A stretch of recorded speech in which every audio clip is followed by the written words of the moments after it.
This is going to be recorded. This is a webinar, part of the virtual webinar series that we have been doing regarding MD-PhD applications and admissions process in the era of COVID-19. My name is José Cavazos. I'm a physician scientist in epilepsy and the program director in the South Texas MSTP. Today, we're going to be talking about virtual interviews, and we have divided the process between two pieces, essentially. The first piece being kind of the preparation that you have to have for the virtual interview, and the second, which is going to be next July 29, is going to be about the actual content of the interview. So today we're gonna discuss some of this material. As I said, I'm the director of the South Texas Medical Scientist Training Program and a professor of neurology, neuroscience, and physiology.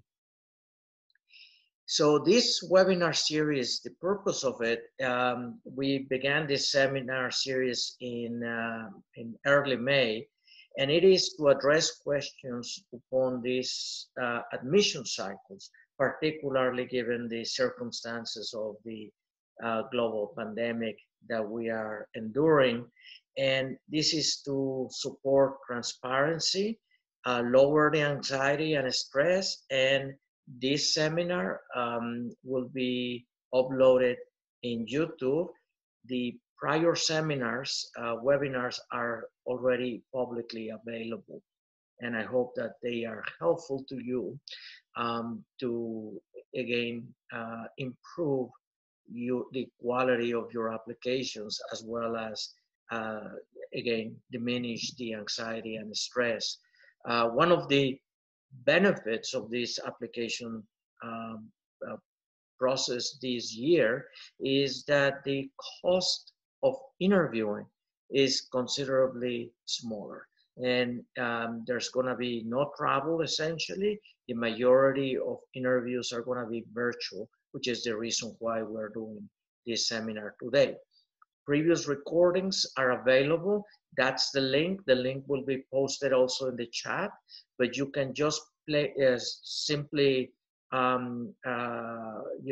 Google or in YouTube, you can search for GSBS, that's the Graduate School of Biomedical Sciences, or and UTESCA, and one of the first links will be there. You can also find them by putting my last name, Cavazos, and MD-PhD, and you're going to find them. Please submit your questions in the chat box or unmute and ask live. We have a small number of people in the chat at the present time, and certainly for those individuals who haven't yet applied, I'm able to do still some personal consultations. Please use our email at stxmstp@utesca.edu.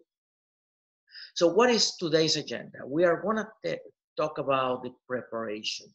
So preparing for a virtual interview is as engaging as hard, and also it involves as many other things as a person-to-person interview, except that there is no travel. So you need to understand what you can do ahead of time, have virtual etiquette, dealing with the technology, acquaint yourself with the programs.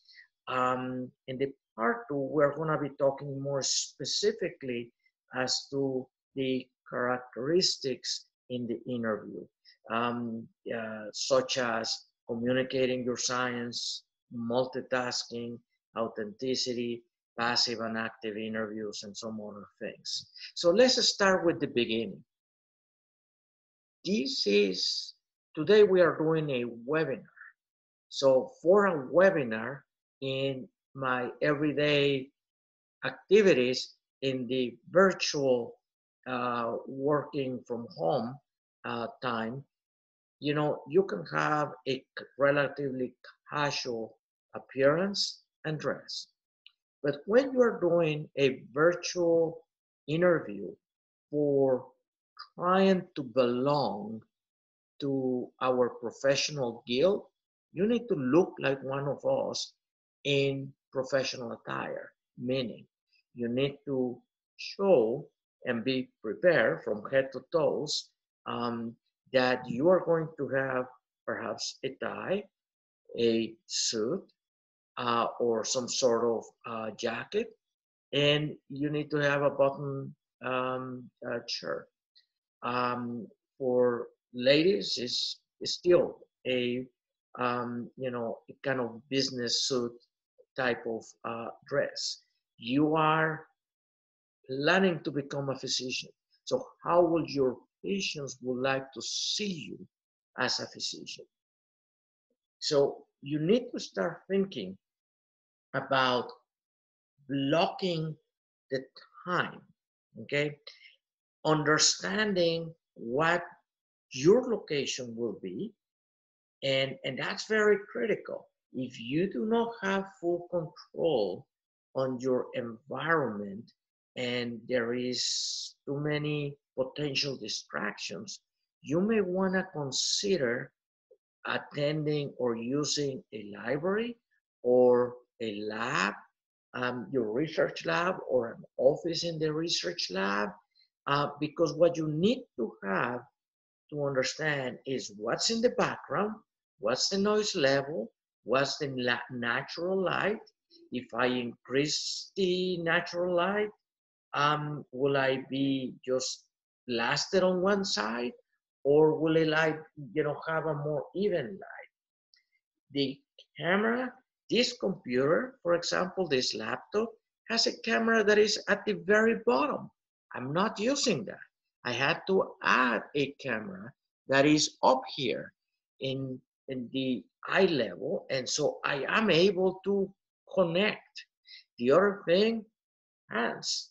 Use your hands. This is, start practicing talking to a camera. Start practicing looking at the camera, not the slides, not the all the other things, not web surfing, etc., etc. Can you put some sticky notes here to kind of remind you of the main points? Now, you ideally are not going to be looking like you are reading there all of the things that I have to tell you. No, you need to be looking at eye level because your interviewers are trying to decide whether you are a legitimate candidate who is really playing the part with authenticity, with integrity, with commitment to the career, or are you planning or considering this as one attempt, whereas you throw your other hooks in fishing in other places? Okay, so the idea of these notes or these messages is to make sure that you are able to cover certain particular elements in these brief interviews, because interviews are going to be still brief. You are going to be having interactions that are likely less than half an hour, multiple interactions, and you need to cover some of that material and make sure that you provide the message. Make sure that your phone is in mute or at least is in just vibration. Make sure that your background applications don't immediately turn on as you refresh something on the web. You don't want to be listening or playing something that may be disturbing to your interviewers. So the idea here is that there are no distractions that are taking the interviewer or you or both away from the main focus of the interview, which is you. Okay, so make sure that you cancel all activities. These virtual interviews can be tempting to multitask.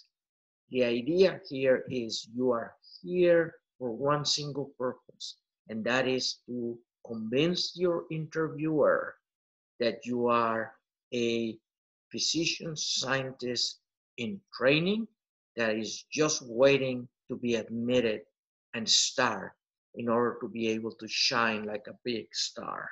Okay, so that's the intent. And so you really need to take time off from the lab, from your work. It is a day of vacation. And even if it is going to be 3 hours or 4 hours, those 4 hours are completely uncommitted to other activities. Now, prepare ahead of time as if you were traveling. Make sure that you hydrate, that you have coffee, energy bars, etc., readily accessible. I am not kidding about them. Look at that. So yes, if this is what makes you go and have enough energy to talk, that's what is critical. Make sure that you understand the schedule. Make sure that you have the phone number and email and text and be able to text readily the person on the other side, that is the main coordinator, to make sure that you are able to re-establish connectivity as quickly as possible. Use breaks wisely. I mean, we all have, I mean, we're humans, we need bio breaks and the like. Make sure that you take your time to be able to cope with this interview. Again, cancel all other work, classes, meetings, etc., as if you were away from the location. Now, this is very important, very critical. All interactions with student, staff, faculty, all of them are part of the interview. Okay?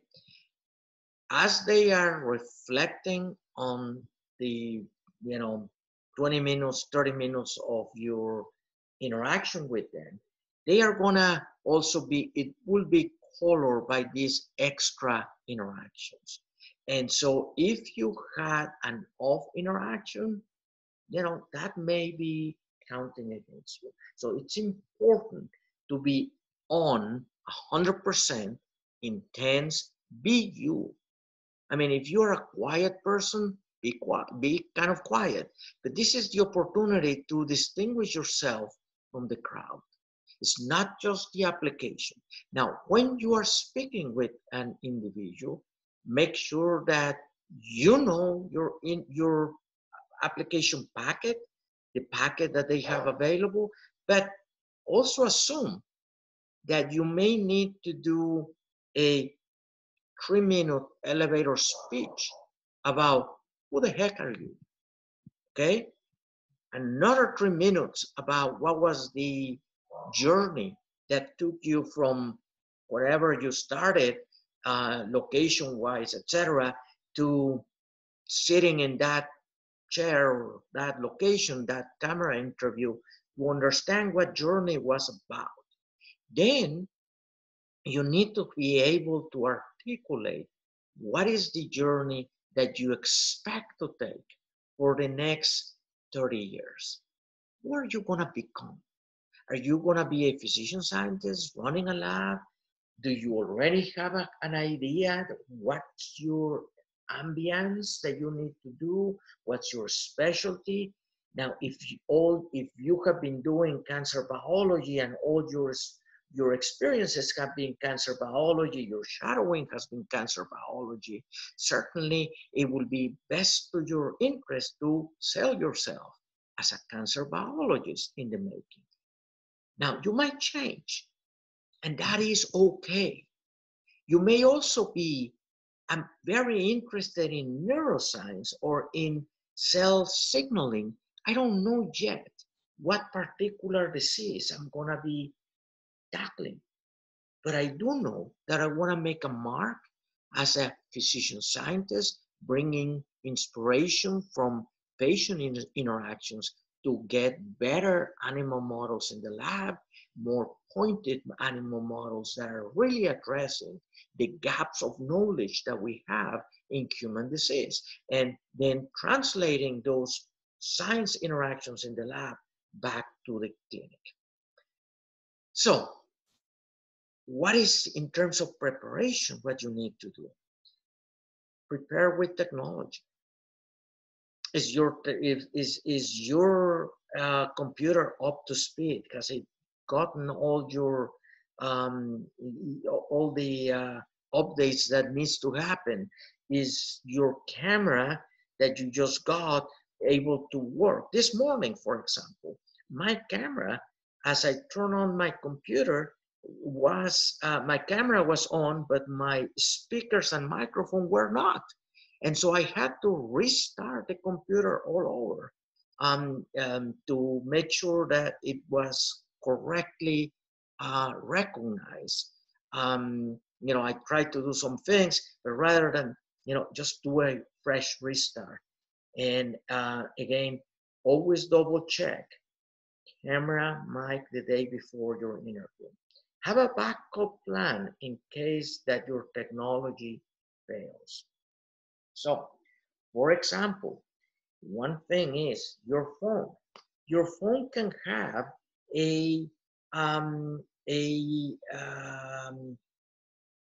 the application for Zoom, or the application for GoToMeeting, for WebEx, for all the different kinds of or quite a few of the different kinds of platforms, so that you have a second platform, not just in your computer. We're going to be using Zoom in our case, but it's not only in here, but it's also available here. And so in that way, it allows you to have more information. Yes, indeed. Zoom is going to be the main platform that the majority of the schools are going to be using, but there are other platforms. GoToMeeting, and as I said, some other WebEx services. Skype can also do that.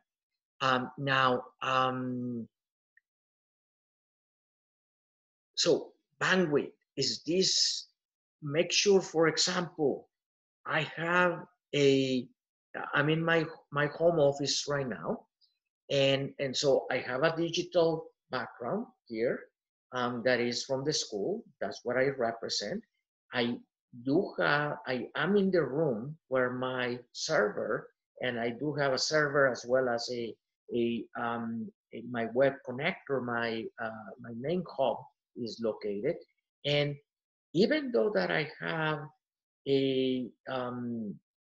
that I can be on wireless connection, I have actually a wire connection directly into my computer today, because I want to make sure that I have complete or the best ability to provide you an uninterrupted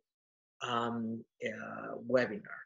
And so when you are discussing these things, the higher the quality of your location and internet will be the best. Certainly, you need to have full charge device, have an available charger. If you are able to connect, that will be the best. Have a backup plan. And so, as I said, the backup plan can be as simply as having, downloaded and try a couple of times using in Zoom, using it in your phone, the Zoom app. You may want to use also earphones into your Zoom app just to make sure that you have the highest quality ability to connect. So you need to have present the email with the password and the exact link so that if some crash happens, you are able to reconnect. Okay, so let's see. Acquaint with yourself with programs. So this is also part of what you need to think. You are, imagine that you are traveling to this place. And so you really need to be immersed. Okay, I'm in San Antonio, not Houston. Okay, you know, you don't want to have a lapsus linguae or a Freudian slip. You want to be aware of what the leadership team is, who is going to be talking to you, who your interviewers are, what is their background, if you can. I mean, you can look ahead. The leadership team of the MD-PhD program, generally speaking, every program will have the leadership team participating into the program. And in the end, those are the people who are in the admissions committee making the last decisions for things. So it is critical that you understand who are these people. Know your, if you have, very likely you're going to be receiving a couple of days before your interview a schedule with names of people. Look them up. If you are able, try to read one of the papers of this individual, particularly the research faculty. It's always important to do that. Now, understand what is the core mission and the values of the program. Understand their website, understand the program. If you have the ability to download and read the student handbook, it's a very telling thing to do that, because you can discuss elements of that with your with the students that talk to you, as well as with the leadership of the MD-PhD program. Whereas most of the conversation that will be happening with the interviewers who are coming from, who are your research faculty interviewers, is about your science and their science. So you need to familiarize yourself a little bit more with the science of those individuals. It's not as critical to understand the science of the program director.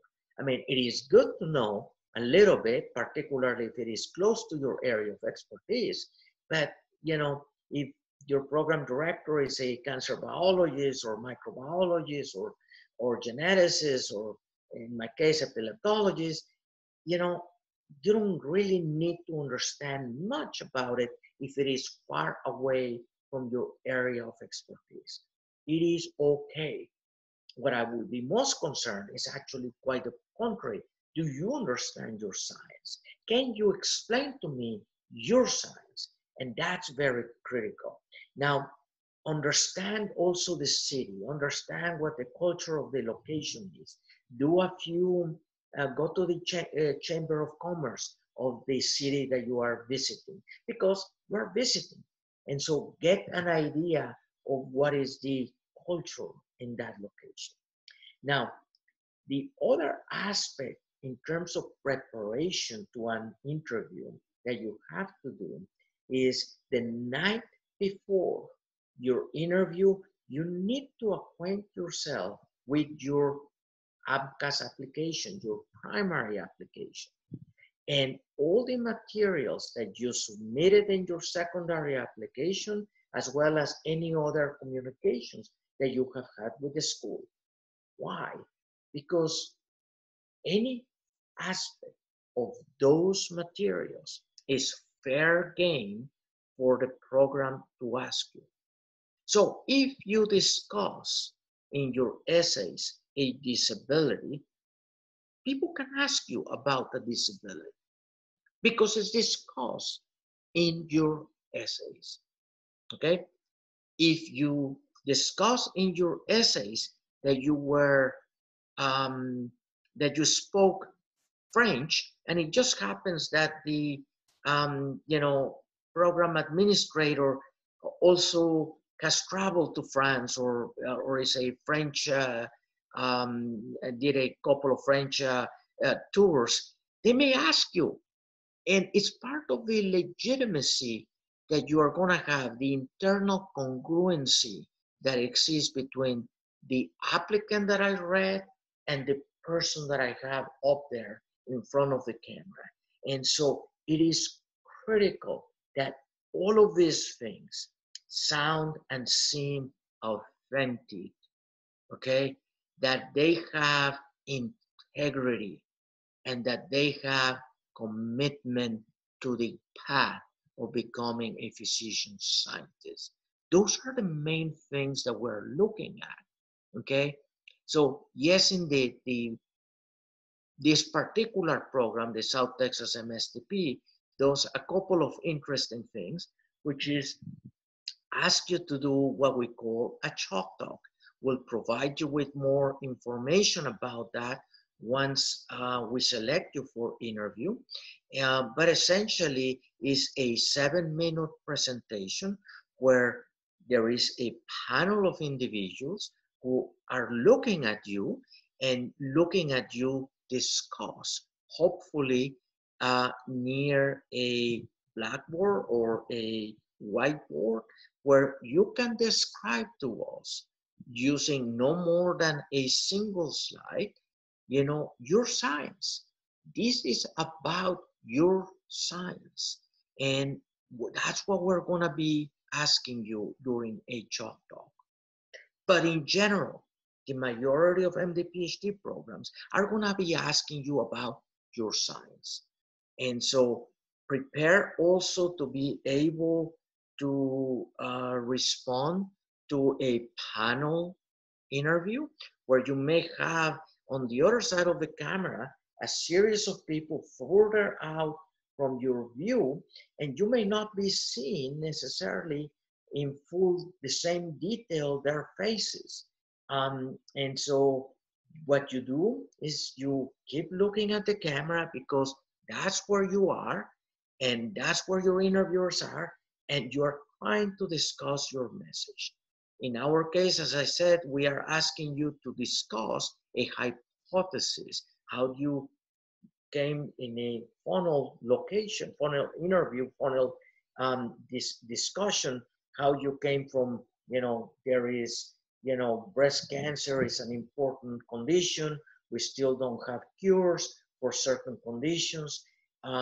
In triple negative breast cancer, there seems to be a significant response of that particular signaling pathway. And it seems that, but medications against this pathway don't seem to work very well. So clearly we have a gap of knowledge. To address this gap of knowledge, here is a hypothesis. And to address this hypothesis, we did the following experimental design. I don't care about the techniques, I care about the experimental design. What kind of controls were you using? Were you truly addressing the hypothesis?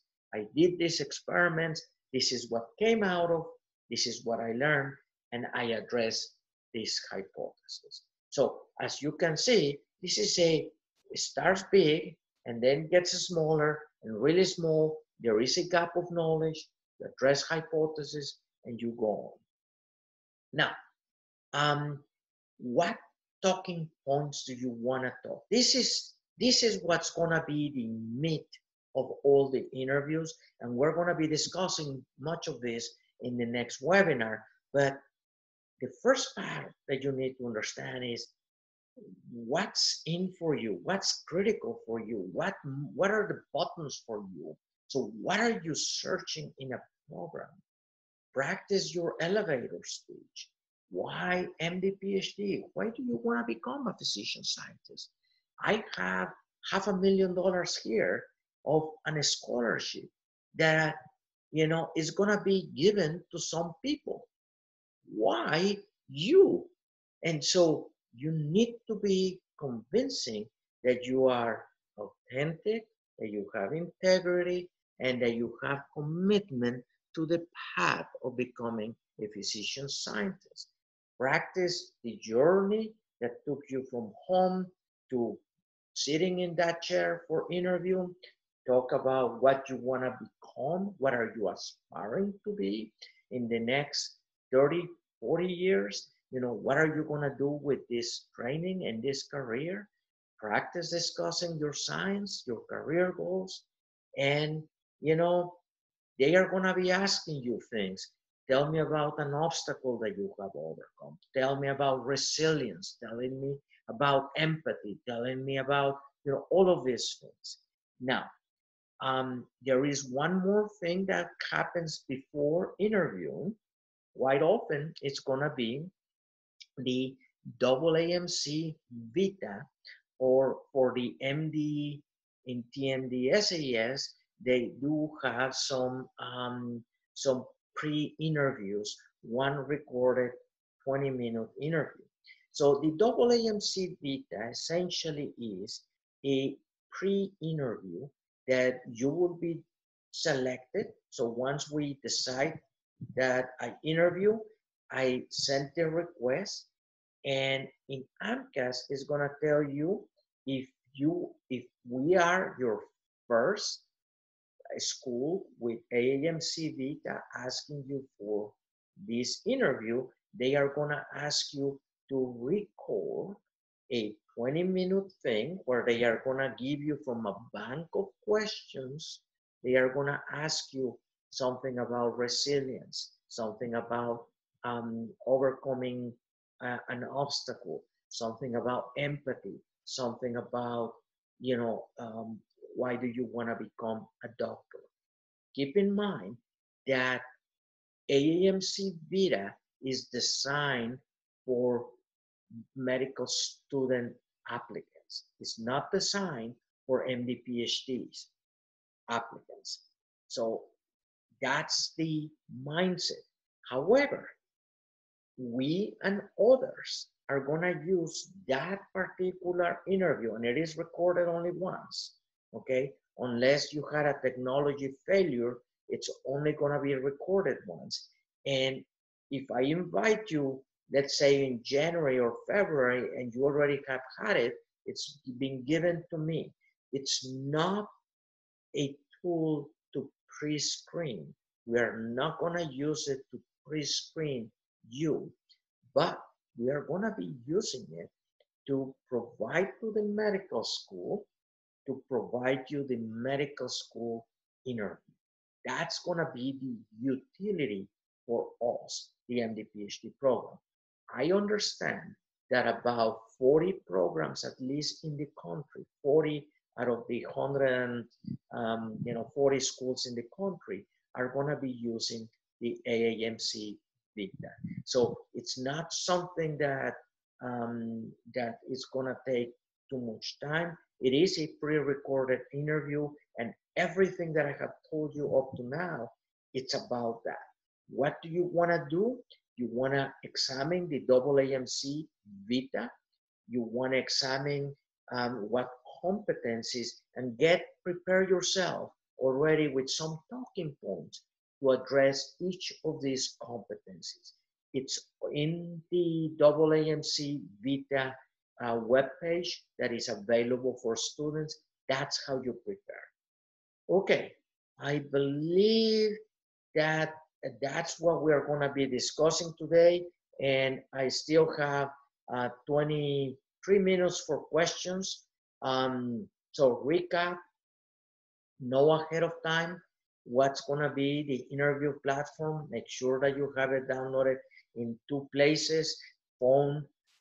Here I have my, oops, doesn't show, but this is a tablet that I have here. I have my phone, my tablet, and my computer. All 3 have the same interview platform available. So if I have to jump, I can use the camera from the phone or the camera from the tablet and do the same thing. And I do have some headphones that I can connect to these two items. I don't need headphones in this particular setup for my camera. And so that's what we have. Determine where will be the best location for your interviews in terms of controlling the background, controlling the place, just for you to get an idea. Even though that I am in this location, I can very easily take away my background, and still it will not change much what I will be doing, in terms of it looks a professional location. It looks okay. So determine, make sure that you understand, again, the research programs, the strengths, the weaknesses of that particular location, and prepare yourself to communicate, have your talking points. And if it is these 3 or 4 talking points, have them here near your computer. They are next to your screenshot, but you're still looking at the camera. With that, I am going to stop. Given that we are a very, very small group, we're certainly happy to discuss, and listen to your um, uh, questions live. So in the chat, do you know what interviewing platform UT Health San Antonio is planning on using? Yes, UT Health San Antonio is using Zoom. And the medical school, I believe, is going to be using also Zoom, but it is in TMD SAS. They have a different program, and they also invite to their for a recorded interview too. So let me tell you the status of AMCAS. As I see some names, the AMCAS has just provided us and released to us your applications. We are intending to start interviewing a little later than usual. So we are going to be probably interviewing until the first week of September. Okay. In prior years, we were interviewing in August. I happen to be scheduled to be attending in the hospital in August, so I need to fulfill my clinical duties, and so I wanted to make sure that I don't have other times later on. So that is, we are gonna do full review of applications, and we should be sending the first set of interviews to individuals who have verified applications that are complete with letters of recommendation of the mentors. Probably mid the first week or the second week of August, we should be sending the first set of invitations. Now, even if you completed, let's say you submitted your application on June 1st, which is the very first day. Let's say that your MCAT is pending. We're gonna hold your application until your letters of recommendation are complete and your score is released.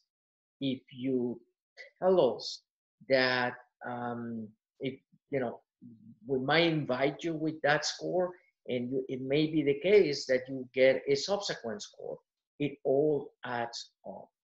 If you have a significant update in your application, For example, let's say that you submitted an abstract and got accepted for a conference, even if it is virtual, you can send an update.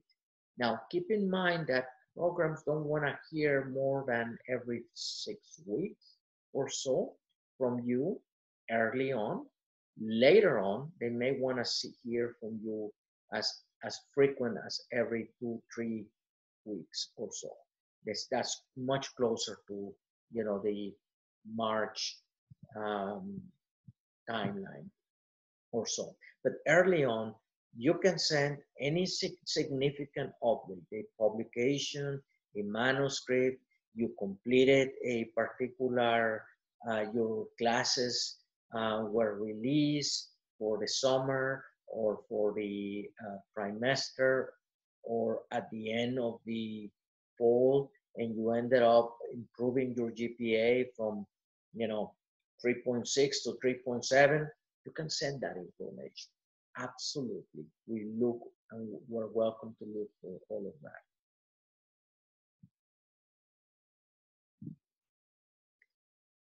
What makes a student stand out during secondaries and in interviews?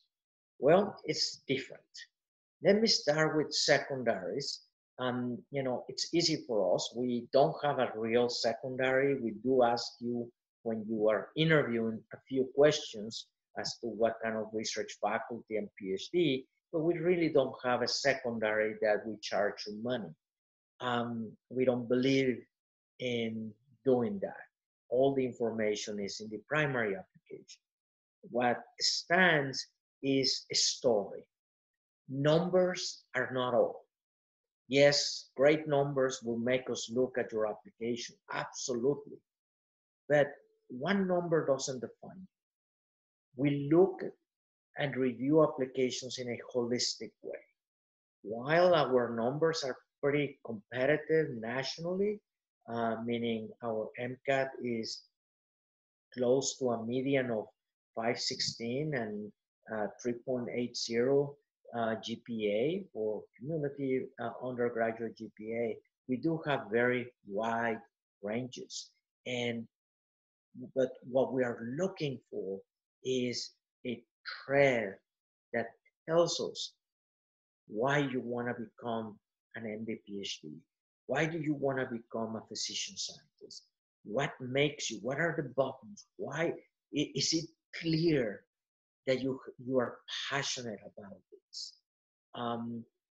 We like to hear and see something outside of the sphere of application that humanizes you, some hobby, some that you pursue with the same level of passion. That's always important. Resilience and grit are better predictors of success in this career once you have the minimum academic benchmarks. Having a 528 makes you very smart, very good at some that's standardized testing. You certainly will do very likely very well in other standardized testing, but it doesn't make you a great doctor or a great physician scientist. So there are many other things that are qualities that kind of permeates in the application. Now in the interview, as you heard me, I want you to have, we have read this application. Does this application and this guy who came in the interview camera, does the two things match? Okay, mismatches that are negative, meaning it looked kind of bland up here in the application interview, but it's terrific in the in the letters of recommendation and in the application itself. Generally speaking, those people don't do as well as a relatively bland application and terrific interview that shows clearly that this person is driving, um, the science that is happening in the lab. And you obviously then read between the lines in the letters of recommendation, because now that I know the applicant, I can see what the interview, what the application was about, and what the letters of recommendation are about. By the way, if I mispronounce your name, please correct me. And that is one thing that you should do early in the interview. So if they are butchering your last name, they do that every so often. In my case, correct them. And in virtual interview, correct them as early as you can.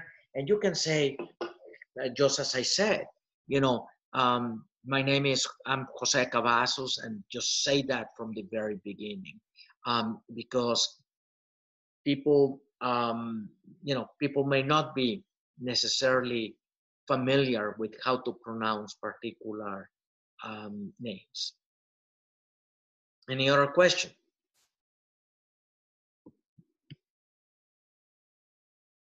Okay, so let me then, I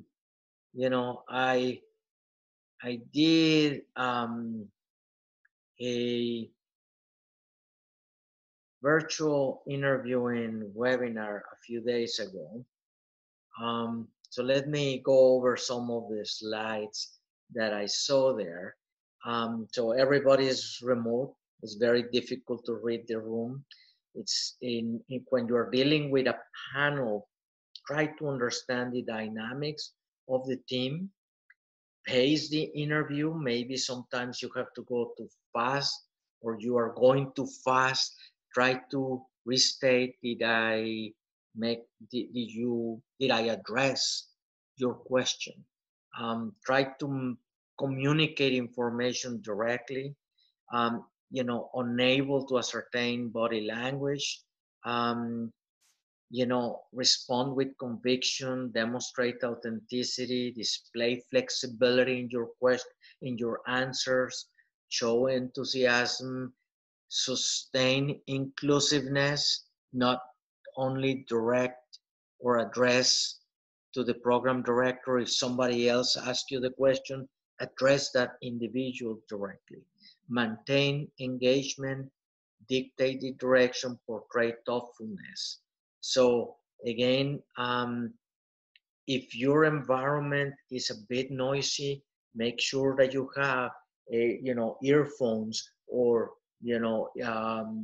some over the ear airhead connectors. Now, one important aspect, this is a professional discussion, virtual interviewing. One of the first things that you're going to have to sign when you are doing this is that you agree not to make a recording of the interview. This is very important. This has to do with professionalism, in the same way that we are not going to be recording this because of FERPA and HIPAA and other kinds of other things that as you become a physician, you need to understand what are the rules on the game, and where you cannot really break. Don't take a selfie or a print screen and then post online unless there is consent from the entire group. Prepare, do some rehearsal, but it shouldn't be felt scripted.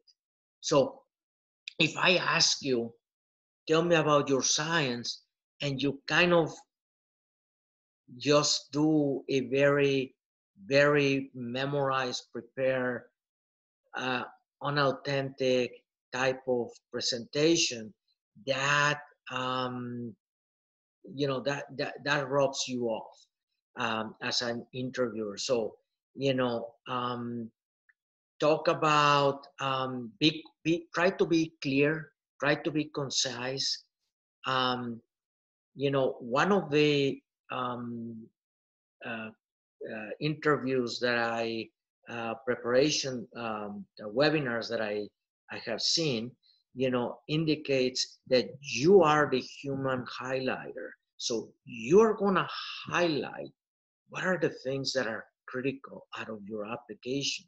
So do prepare anchor responses, because if you have that, I forgot that, you know, the name of the whatever, it's okay. You know, have an anchor where you can transition, and this is, you know, the point that you wanna provide or give. You know, remember that in regular interviews, 93% of the communication is nonverbal, body, facial, voice, you know, hand gestures, etc. So smile, smile, be enthusiastic, be upbeat about having this. Sit straight, you know, don't slouch all the way, or look into the camera, not the screen. Don't fidget. It's not about, you know, don't get a pen and be turning it around. It's about being in the moment. Now, divide things.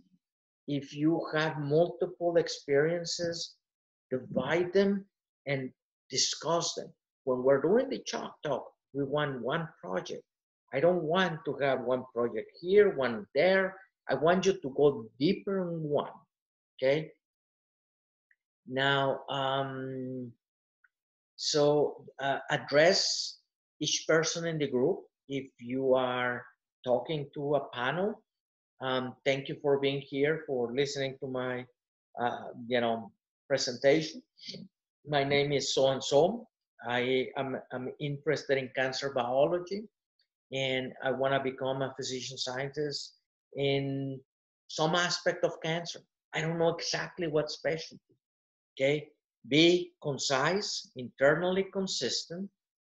There is a technique called mirroring technique, which is if they are asking you things with particular verbiage, particular verbs, use those verbs, mimic the pace, um, you know, have case examples of things, hypotheticals, be brief about them. And again, what's your value? What are you bringing to the table? So those are some of the slides that I use in my tablet. And so I had them already there. And, you know, I just went through them. As you notice, I did try to speak to the camera, but multiple times I was looking down.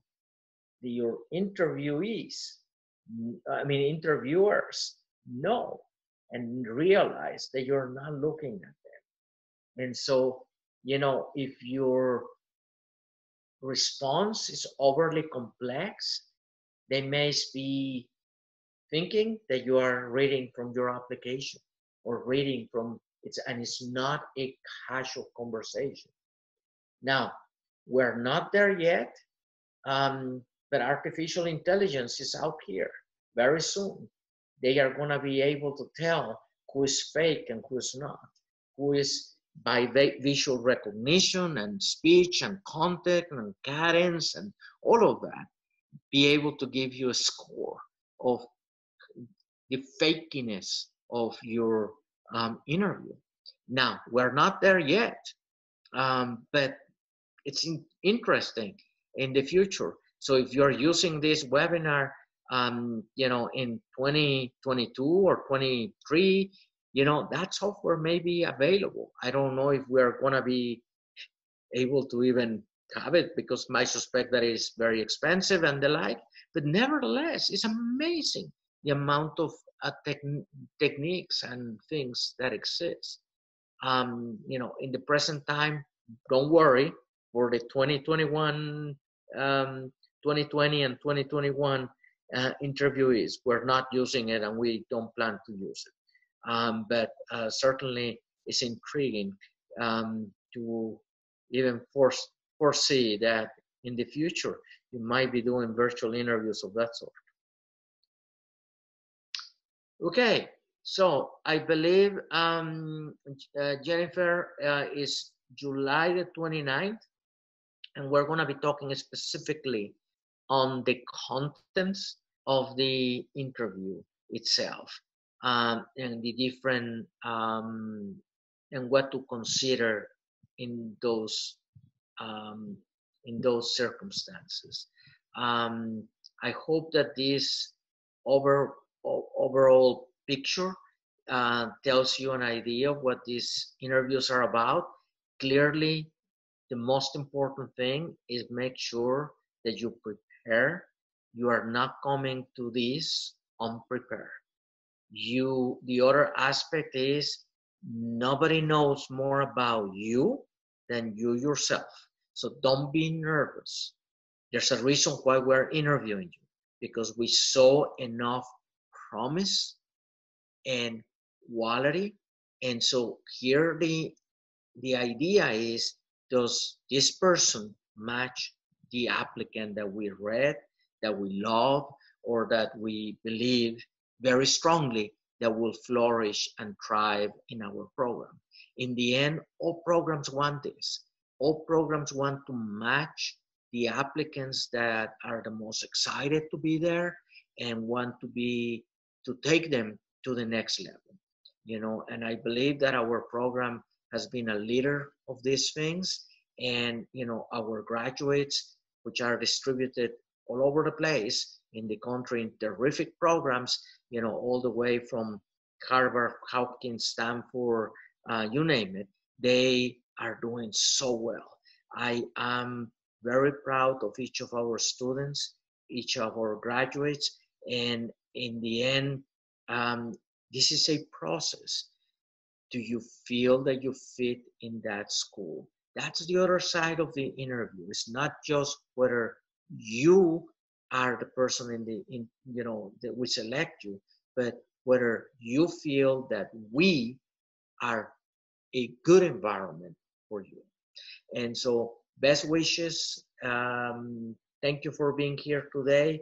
And this webinar should be posted within a couple of days. Thank you very much. Have a good day. Bye-bye.